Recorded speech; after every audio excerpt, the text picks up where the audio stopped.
Estaba en una videollamada con mi mamá y mi abuela, cuando en determinado momento mi mamá siempre llamó a mi abuela por usted, y a mí eso me hace mucho ruido, porque yo veo al usted como algo totalmente formal, como que en cierto sentido se desconoce a la otra persona. Entonces le pregunté, ¿por qué la tratas a usted si la conoces hace tanto tiempo?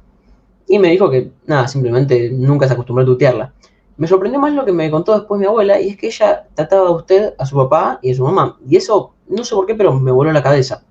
Después mi abuela empezó a decir que ahora los jóvenes no tenemos ni idea de cómo es que es el respeto con el usted y demás, y que somos muy sueltos cuando hablamos y cosas parecidas, como que hablamos muy a la ligera. Y me dejó pensando, ¿en verdad las nuevas generaciones hablamos muy a la ligera? Esa pequeña conversación me vino como anillo al dedo para empezar a juntar varios puntos que tenía dando vueltas en mi cabeza. Los medios de comunicación evolucionaron de una manera extraordinaria en el último tiempo. Tenemos, por ejemplo, WhatsApp, que nos permite comunicarnos a distancia casi instantáneamente y de una forma gratuita. Eso es innovador. Sí, me explico. Innovador porque hace siglos teníamos las cartas, que eran la forma más eficaz de comunicarse en el momento. Ahora, el problema de las cartas es que tenían que tener la mayor cantidad de información posible, porque tardaba mucho en llegar como en responder. Pasaron los años y, por ejemplo, conseguimos los mensajes de texto, que por cuestiones de empresa eran pagos por cierta cantidad de caracteres. Entonces seguíamos limitados con cómo nos podíamos expresar. Pero hoy en día tenemos WhatsApp, tenemos Facebook, tenemos Twitter, Instagram, tenemos miles de aplicaciones que nos permiten expresarnos como se nos dé la gana, gratuitamente, de una, sin rodeos. Podemos expresarnos como queramos. Entonces, lo interesante de esto es que ahora estamos en un escenario donde todas las formas de comunicación a distancia son instantáneas, sencillas y gratuitas. Las formas están cambiando, y junto a estas formas, una generación entera que se está acostumbrando a hablar como se habla en las redes sociales. Estos nuevos medios hacen que los mensajes sean más cortos y sencillos, porque es mucho más fácil escribir 3 mensajes cortos que una Biblia entera.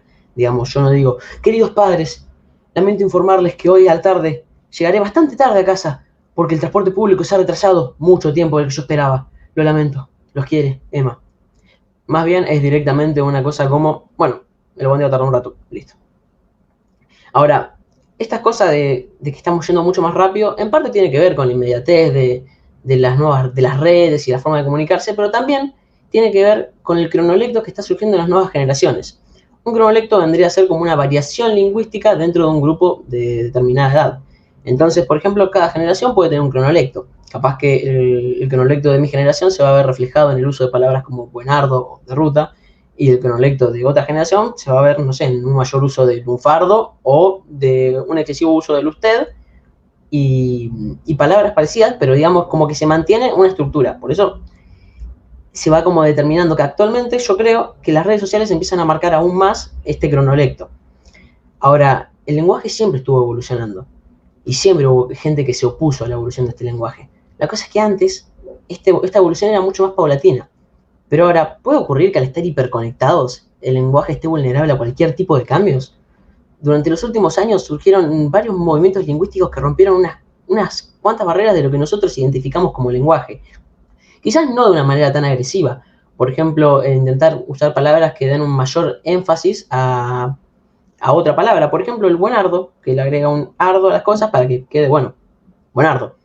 Ahora, el problema es que muchas personas encuentran muy controversial el uso de estas palabras, piensan que es totalmente informal, y justamente usarlo fuera de un ámbito informal haría que se sienta raro, como que no tiene la misma potencia, no tiene la misma vida.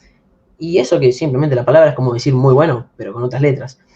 El simple hecho de que yo esté usando estas palabras, buenardo, de ruta, en una charla TED, hace que también pase eso, que se sienta fuera de contexto, que no tenga el mismo poder. Porque en una charla TED normalmente se ve como algo más elaborado, algo más formal en ese sentido, y entonces usar palabras que supuestamente están elegidas para momentos más informales hace que quede como erróneo. Pero justamente, ¿por qué hace tanto ruido que se use cierto vocabulario en una situación diferente para la que se está pensada? ¿Por qué no puedo usar un buenardo en una situación, poner de una charla TED? Que ahora lo estoy haciendo, pero justamente porque me refiero a esto. Pero hace ruido. Yo llego a escuchar a alguien que dice buenardo en una situación más formal y me hace ruido a mí personalmente. Parece ser entonces que la informalidad está predominando cada vez más en las redes sociales. Tenemos inmediatez, entonces escribimos rápido. Empezamos a escribir de una, no nos ponemos a pensar directamente de qué forma vamos a escribir lo que estamos haciendo. Y eso es porque ocurre algo súper interesante, y es que la oralidad y la escritura se empiezan a juntar en una sola. Las redes sociales, además de añadir una informalidad que no significa una falta de respeto en lo absoluto, es simplemente el dejar de tratar de usted. Se deja de lado la formalidad.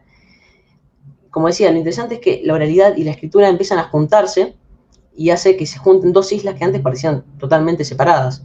Es más, yo cuando escribo un mensaje de WhatsApp, no digo, bueno, lo voy a escribir, lo voy a hacer de determinada manera para que se entienda el mensaje. No, yo lo pienso y lo escribo. Y si no se entendió, lo escribo de nuevo. Digamos, no es tan complicado en ese sentido las redes sociales, porque empiezan a meter más velocidad y hacen todo muchísimo más dinámico. Pero a su vez agregan esta informalidad. Ahora, de esta manera se empieza a generar un género discursivo exclusivo de las redes sociales, donde se caracteriza la inmediatez, la informalidad y muchas veces que haya pocos caracteres, como Twitter, por ejemplo. Una persona como mi abuela quizás no va a entender bien lo que está pasando si yo le empiezo a hablar como hablaría en las redes sociales. Imaginemos que claramente no vivió las redes sociales, entonces un cronoelecto de mi generación o un género discursivo propio de las redes sociales haría que se maree. Y eso me lleva al principio, que justamente es medio complicado a veces comunicarse bien con personas de otra generación. Ahora, imaginemos esto de que decía de la oralidad y la escritura. Antes, en el 1800, poner, una persona quería hacer una carta a alguien y tenía que explicarle algo. Tenía una estructura de eso. Pero si esa persona se lo iba a contar cara a cara, la estructura iba a ser diferente. Ahora, si yo quiero contarle algo a un amigo por WhatsApp, tengo 3 formas de hacerlo si quiero. Bueno, no necesariamente por WhatsApp, pero tengo 3 formas. Puedo mandarle un mensaje, un audio o juntarme. La tercera está complicada hoy en día, así que me quedo con la primera y la segunda. La primera escribiría algo y en la segunda enviaría un audio que serían prácticamente lo mismo. Yo diría lo mismo con una estructura similar. Y lo mismo si me juntara con él. Digamos, en ese sentido yo creo que ahora la oralidad y la escritura se empiezan a unir y empezamos a hablar como escribimos o escribimos como hablamos. Lo cual puede sonar totalmente lógico, pero justamente con esto de que antes las cosas eran un poco más separadas, hace pensar que quizás ahora las redes sociales empiezan a unir mucho más el habla y la escritura. A primera vista no parece ser algo revelador, pero estamos todo el día en el lenguaje de las redes sociales. Nos volvemos parte de él, nos integramos, somos parte de un sistema de las redes sociales. Entonces los empezamos a usar fuera de las redes sociales. Un ejemplo de esto puede ser el colegio. Yo en primer año trataba a los profesores de usted, a la mayoría, por una cuestión de respeto. Ahora, en el plazo de primer año a quinto año que estoy ahora, a los profesores los trato como un igual, digamos, se mantiene el respeto, obviamente, pero dejando de lado la formalidad. Y esto principalmente porque me empecé a meter en las redes y las redes me empezaron a meter esa inmediatez, esa informalidad que fueron formando, justamente, valga la redundancia, esta informalidad en mi persona. Y lo bueno es que de la misma forma que se va trasladando de las redes al colegio, se va a ir trasladando a otros lugares. Puede ser que a futuro nuestras formas de hablar sean igual que en las redes, que el periodismo se tenga que adaptar a esto y tengamos notas periodísticas que hablen tal cual como hablaría un Instagramer.